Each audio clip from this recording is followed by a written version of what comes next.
Delhi gate परिसरात नागरिकांची अक्षरशः अलोट गर्दी उसळली होती।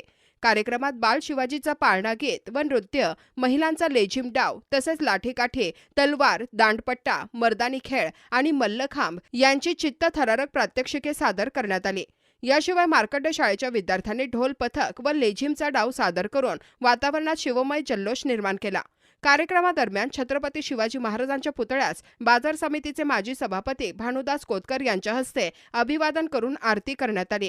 यावेळी ज्येष्ठ नेते सुनील रामदासी, ज्येष्ठ विधिज्ञ अच्युतराव पिंगळे, सामाजिक कार्यकर्ते राजेंद्र चोपडा तसेच छत्रपती शिवाजी महाराज सामाजिक प्रतिष्ठानचे संस्थापक नगरसेवक श्रीपाद छिंदम, माजी नगरसेवक श्रीकांत छिंदम, संजय वल्लाकट्टी, महेश सब्बन यांच्यासह अनेक मान्यवर उपस्थित होते। कार्यक्रमाचे प्रास्ताविक माजी नगरसेवक श्रीकांत छिंदम यांनी केले।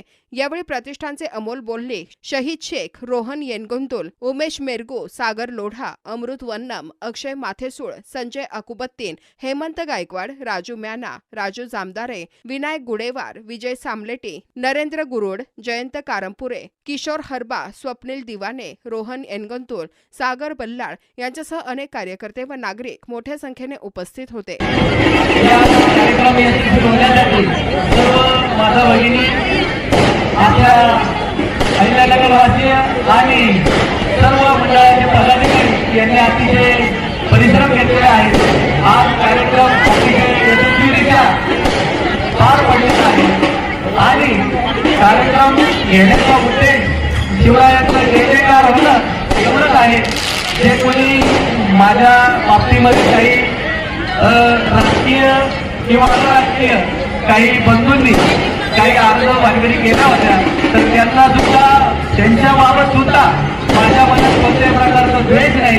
आपण छत्रपतींचा जयजयकार करतोय। आज आपण या संबंध महाराष्ट्रातच नव्हे तर हिंदुस्थानामध्ये छत्रपतींचा जयजयकार करण्यासाठी आपल्याला काय काय करता येईल हा आपण काम केलं पाहिजे। परंतु एखादी व्यक्ती छत्रपतींचा जयजयकार करण्यासाठी प्रयत्न करतोय आणि त्याला थांबवण्याचं काम काही बांधव करतायत तर या बांधवांच्या पाठीमागं कोण आहे हे खरं म्हणजे शोधण्याची गरज आहे।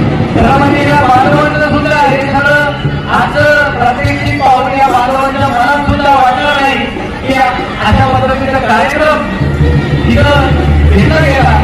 मी आज एवढंच बोलून सांगतो की अशा पद्धतीचं छत्रपतीचं जयजयकार इथून पुढच्या काळामध्ये वारंवार होईल अशी मी सर्व नगरकरांना खात्री देतो आणि सर्वांना पुन्हा एकदा शुभेच्छा देतो। धन्यवाद।